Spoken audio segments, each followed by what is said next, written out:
मित्रों नमस्कार। जैसे जैसे पंजाब में विधानसभा चुनाव की तारीख नजदीक आती जा रही है, वैसे वैसे भारतीय जनता पार्टी लगातार अपने तर्कस के हर उस तीर को पंजाब की राजनीति में लगातार आजमा रही है दोस्तों, जिससे कि भारतीय जनता पार्टी पंजाब में केवल हिंदुओं की पार्टी नहीं बल्कि पूरे पंजाब की पार्टी के रूप में उभर सके। भारतीय जनता पार्टी पंजाब में सत्ता हासिल कर सके और यदि सत्ता पाने में भारतीय जनता पार्टी को कोई कमी रह जाए तो कम से कम ऐसी परिस्थिति उत्पन्न कर सके जिससे भारतीय जनता पार्टी के समर्थन के बगैर कोई सरकार पंजाब में नहीं बन सके।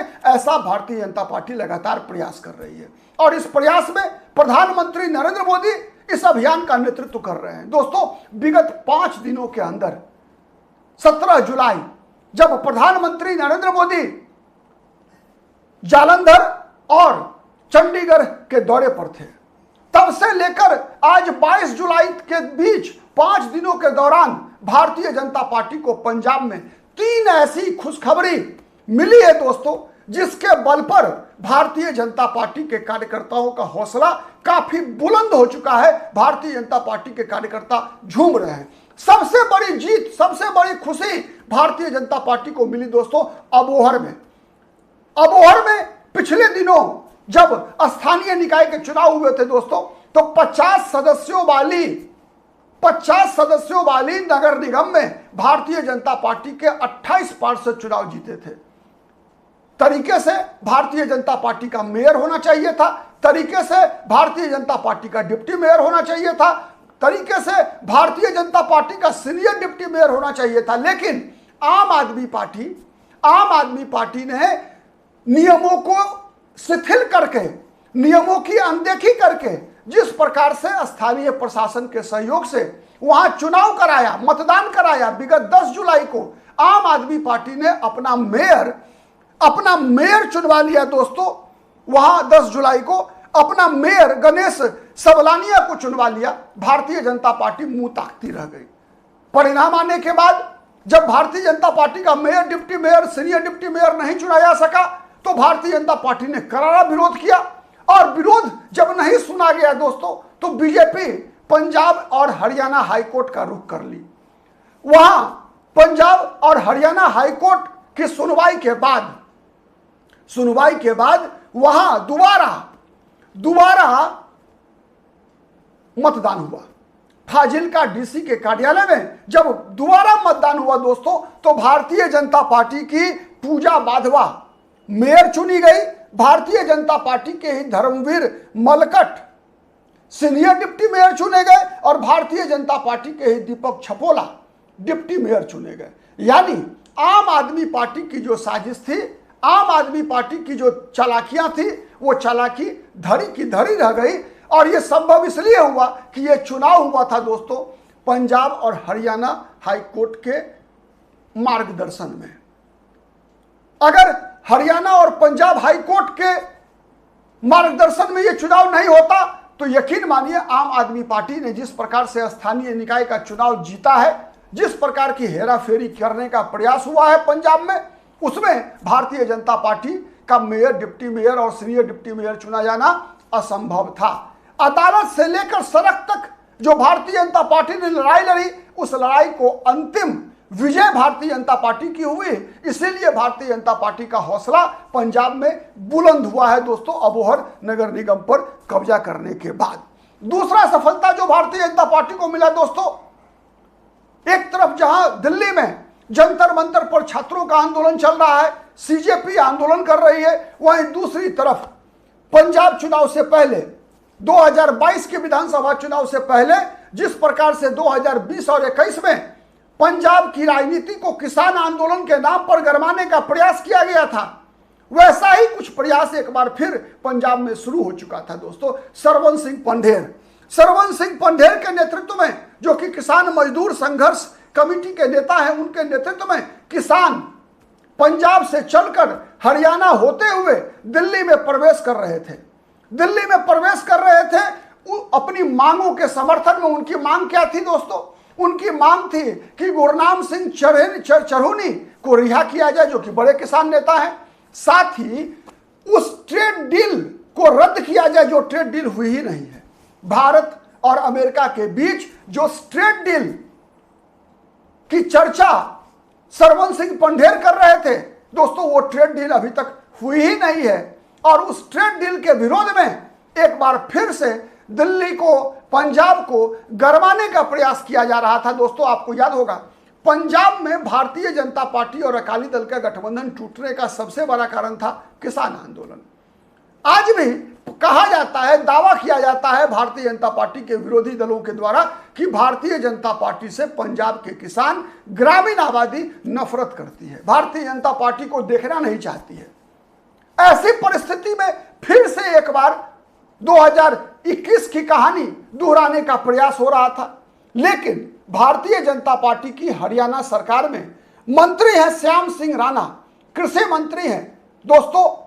श्याम सिंह राणा ने सरवन सिंह पंढेर को आंदोलन स्थगित करने के लिए मना लिया। उन्हें आश्वासन दिया गया कि एक तरफ गुरनाम सिंह चरहोनी की रिहाई होगी, साथ ही आपके मन के अंदर जो भारत और अमेरिका के बीच ट्रेड डील के संबंध में जो कुछ भी संशय है, उन संशय के संबंध में अगले 8 से 10 दिन के अंदर आपकी बात शिवराज सिंह चौहान जो केंद्रीय कृषि मंत्री है उनसे कराई जाएगी। परिणाम स्वरूप अंततोगत्वा सरवन सिंह पंढेर के पास आंदोलन करने का कोई कारण नहीं बचा। दोस्तों भारतीय जनता पार्टी के तरफ से पंजाब के होने वाले चुनाव में भारतीय जनता पार्टी ने हरियाणा के मुख्यमंत्री नायब सिंह सैनी को बड़ी भूमिका सौंपी है, बड़ी भूमिका सौंपी है। और इस आंदोलन को स्थगित कराने में जब किसान पंजाब से चल चुके थे तो शंभू बॉर्डर पर जैसी घेराबंदी की गई। दोस्तों याद कीजिए उन दिनों पंजाब में, हरियाणा में मनोहर सिंह खट्टर मुख्यमंत्री थे, लेकिन वो किसानों को रोक पाने में असफल हो गए थे शंभू बॉर्डर पर। लेकिन नायब सिंह सैनी और श्याम सिंह राणा, नायब सिंह सैनी के नेतृत्व में जिस प्रकार से हरियाणा की सरकार ने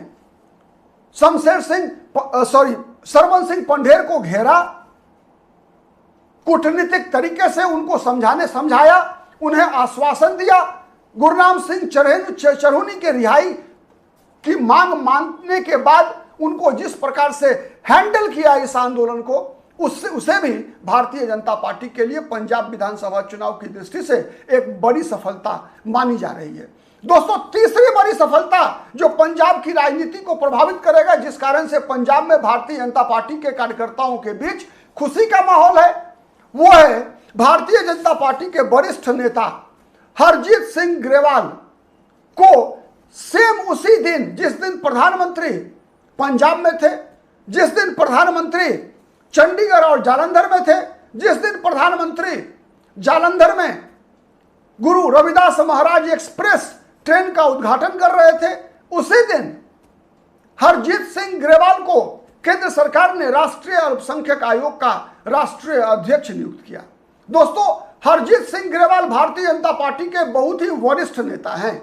पंथक समुदाय के अंदर उनका बड़ा प्रभाव है। भारतीय जनता पार्टी के प्रदेश में उपाध्यक्ष रह चुके हैं। वर्तमान में भारतीय जनता पार्टी की जो पंजाब में कोर टीम है, उस कोर टीम के मेंबर हैं। हरजीत सिंह ग्रेवाल दोस्तों राष्ट्रीय कार्य समिति के सदस्य हैं बीजेपी के, और हरजीत सिंह ग्रेवाल वो चेहरा है भारतीय जनता पार्टी के, वो 6 चेहरा है पंजाब में दोस्तों, जिनका जब किसान आंदोलन चल रहा था 2021 में, तब केंद्र सरकार के साथ पंजाब के किसान नेताओं की बातचीत को अरेंज करने में, बातचीत की मेज तक पहुंचाने में हरजीत सिंह ग्रेवाल की बड़ी भूमिका थी, और इस बड़ी भूमिका का उनको इनाम भी मिला। जहां एक तरफ दोस्तों विगत दिनों लगातार भारतीय जनता पार्टी पर, भारतीय जनता पार्टी के पुराने कार्यकर्ता ही अपनी पार्टी पर यह आरोप लगा रहे थे कि भारतीय जनता पार्टी बाहर से आए हुए नेताओं को पंजाब में बड़ा पद सौंप रही है। जैसे सुनील जाखड़ को बीजेपी ने प्रदेश अध्यक्ष बनाया था, जैसे केवल सिंह ढिल्लों को बीजेपी ने प्रदेश अध्यक्ष बनाया, जैसे रवनीत सिंह बिट्टू को बड़ी जिम्मेवारी दी गई है, जिस प्रकार से कैप्टन अमरिंदर सिंह का पंजाब में बीजेपी महिमा मंडन करती है, वैसे भारतीय जनता पार्टी के मूल जो सिख चेहरे हैं, जो सिख नेता रहे हैं भारतीय जनता पार्टी के, उनको वो जगह नहीं मिल पाया है जो जगह बीजेपी के पुराने सिख नेताओं को मिलना चाहिए था। तो दोस्तों, हरजीत सिंह ग्रेवाल को राष्ट्रीय अल्पसंख्यक आयोग का अध्यक्ष बनाना इस दिशा में बीजेपी का एक बड़ा कदम माना जाता है। दोस्तों, हरजीत सिंह ग्रेवाल देश के इतिहास में पहले ऐसे सिख चेहरा बने हैं दोस्तों, जो लगातार दूसरी बार अल्पसंख्यक आयोग का अध्यक्ष बनने में कामयाब हुआ है। यानी इससे पहले हरजीत सिंह ग्रेवाल से पहले इकबाल सिंह लालपुरा अल्पसंख्यक आयोग के अध्यक्ष बने थे। प्रायः अल्पसंख्यक आयोग का अध्यक्ष मुसलमान समुदाय से ही बनता रहा है। 1993 में जब से राष्ट्रीय अल्पसंख्यक आयोग की स्थापना हुई दोस्तों, तब से लेकर केवल 3 सिख नेताओं को राष्ट्रीय अल्पसंख्यक आयोग का अध्यक्ष अब तक बनाया गया है। यानी अभी हरजीत सिंह ग्रेवाल, इससे पहले इकबाल सिंह लालपुरा जो कि एक्स IPS ऑफिसर रहे हैं, उनसे पहले 2003 में सरदार तरलोचन सिंह को राष्ट्रीय अल्पसंख्यक आयोग का अध्यक्ष बनाया गया था। और संयोग से 2003 में भी केंद्र में भारतीय जनता पार्टी की सरकार थी, अटल बिहारी वाजपेयी प्रधानमंत्री थे। तो दोस्तों, ये 3 बड़े ऐसे पंजाब में बड़े परिवर्तन विगत 5 दिन के अंदर 17 जुलाई से लेकर अब तक हुए हैं, जिस कारण से भारतीय जनता पार्टी के कार्यकर्ताओं का कहीं ना कहीं हौसला बुलंद हुआ है और पंजाब भारतीय जनता पार्टी एक नए जोश के साथ चुनाव की तरफ आगे बढ़ती हुई दिख रही है। आप क्या सोचते हैं? आप कितने संतुष्ट हैं हमारे विश्लेषण से? कमेंट करके बताइएगा। और दोस्तों, हमारा चैनल अब तक पॉलिटिकल आइडिया को यदि आपने सब्सक्राइब नहीं किया है तो प्लीज सब्सक्राइब कर लीजिए। आज के लिए इतना ही, फिर मुलाकात होगी किसी अन्य मुद्दे पर। तब तक के लिए नमस्कार।